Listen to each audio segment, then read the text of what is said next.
Now that we're done with the 8 beasts from the East, let's look at the 8 best from the West and preview the Western Conference playoff. So we start off with the number 8 seed taking on the number 1 seed. We have the number 1 Golden State Warriors 59-23 Devontae taking on number 8 seeded San Antonio Spurs 43-39, and that's Joey. The two of them, they're not, I wouldn't say evenly matched, but they both split the series. They both got a win in the regular season, so this might be 4-0, but I wouldn't be surprised if San Antonio pulls off a game or two, but I'm going with Golden State to win the first round, obviously. Now let's compare the teams. They both maxed out on their strengths, and they both have no significant weaknesses. So that's interesting. So San Antonio got a fighting chance. San Antonio's not a bad team. It's just the West was so loaded that it was just hard to get momentum, and everybody on the West knew that because San Antonio was up and down in the playoffs the whole year. But at the end, they managed to maintain and continue to remain in the playoffs. So we see Russell Westbrook, Wesley Matthews, Scottie Pippen, Draymond Green, and Patrick Ewing.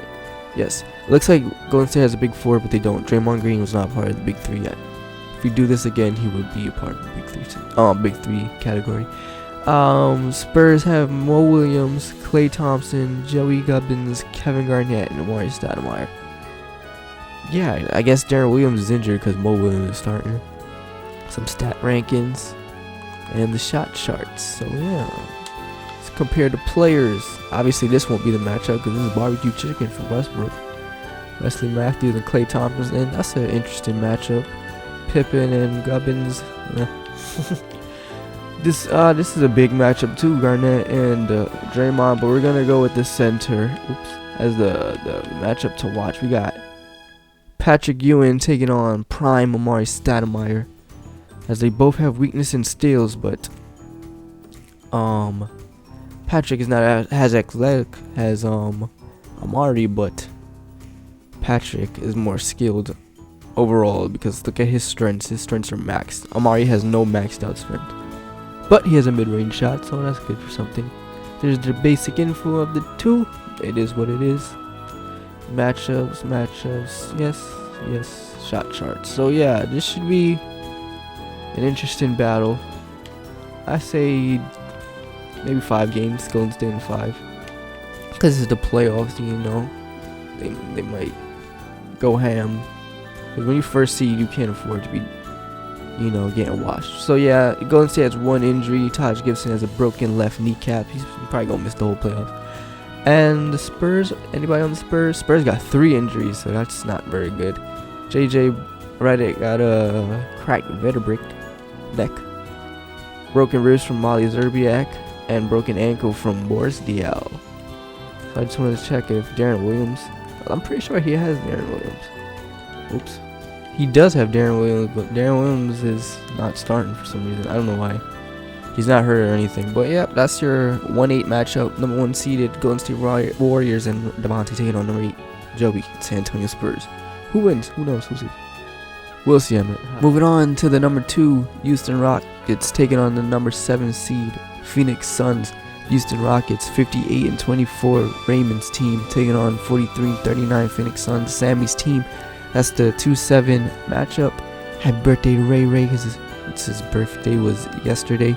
But yeah, this is a interesting matchup because Phoenix actually beat the Rockets 2-1 in the regular season. So Phoenix actually won the series in the regular season. But that's the regular season. Things might change, and I expect the Rockets to win this series. And another thing, the Phoenix Suns and San Antonio Spurs have the exact same record, but Phoenix won the tiebreaker, and that's why they're in the 7th seed, and they taking on the Rockets, who they probably feel that they can beat 4 out of 7 times. Now we compare the teams. We see the Rockets struggle at 3-point scoring, and that could be because of J.R. Smith's injury, and he was probably their primary 3-point scorer. But the Phoenix Suns struggle a lot. They don't really have any strengths besides defensive IQ, so that's probably what keeps them in games. They're a surprising team, but they made it over the Clippers, though. The Clippers I expected to make the playoffs more than Phoenix, but Phoenix they got it. They got the job done. They won that one game that the Clippers couldn't pull off. And then the Rockets also, they maxed out on all their other stuff that they maxed out. But the Phoenix, they can score, but, you know, barely. But just enough to score enough, you know what I mean? But yes, that's matchup stuff. And these are the projected starting lineups. We have Steph Curry. Reggie Jackson's actually playing the shooting guard with the injury of J.R. Smith. LeBron James, Raymond Pinnock, Shaquille O'Neal taking on Brandon Knight, Tony Allen, Dominique Wilkins, Zach Randolph, and Brook Lopez. So yeah, an obvious mismatch with the lineups shows why this could actually go 4-0, but Rockets did pull off 2 wins. But Rockets did have a lot of injuries during the season, so it could have been one of those injury games. So yeah, so these are some stats rankings. The Rockets are 4th in scoring, but Suns, they score enough to get in top 15, so that's cool. Shot charts. Now we check out the player matchup. It's obviously not Steph versus Brandon. That's barbecue chicken. Reggie Jackson, Tony Allen, no. Dominique Wilkins, and LeBron. Yeah, that's definitely. Shaq probably gonna destroy Brook. So yeah, we're gonna go with the human highlight film. The guy who pretty much got them to the promised land, which is the playoffs. Picture. LeBron actually has a weakness in rebounding. Who knew? Dominique Wilkins has a weakness in playmaking.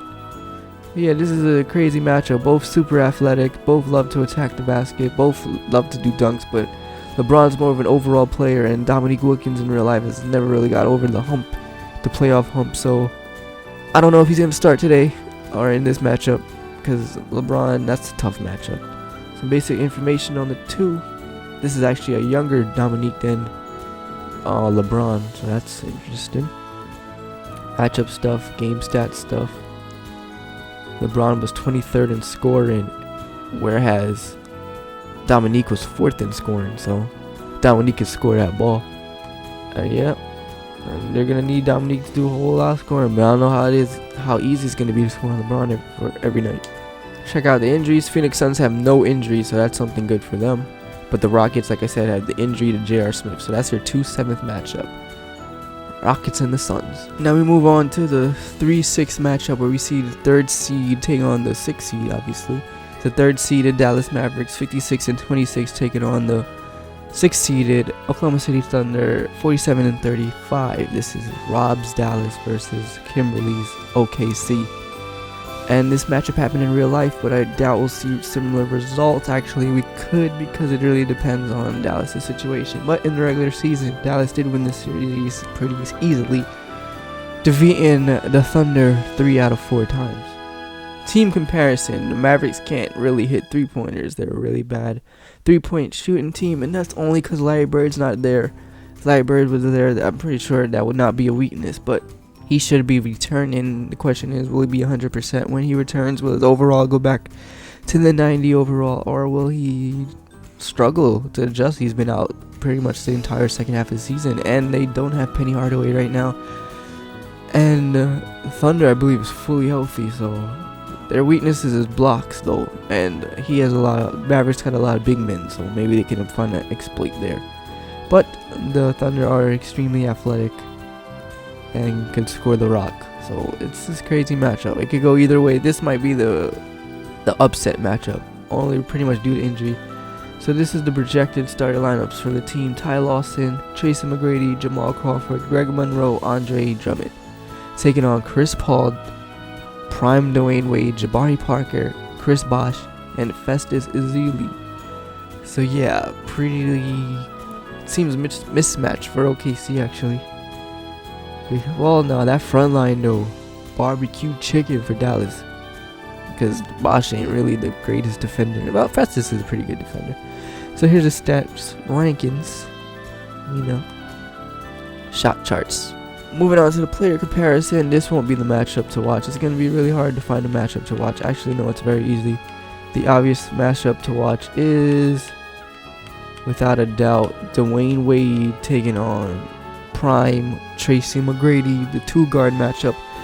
Apparently, Tracy has a weakness in steals, but Tracy was a really good defender, so whatever. That Wade is pretty much stacked. That's the stacked Wade, you know what I mean? Prime Wade.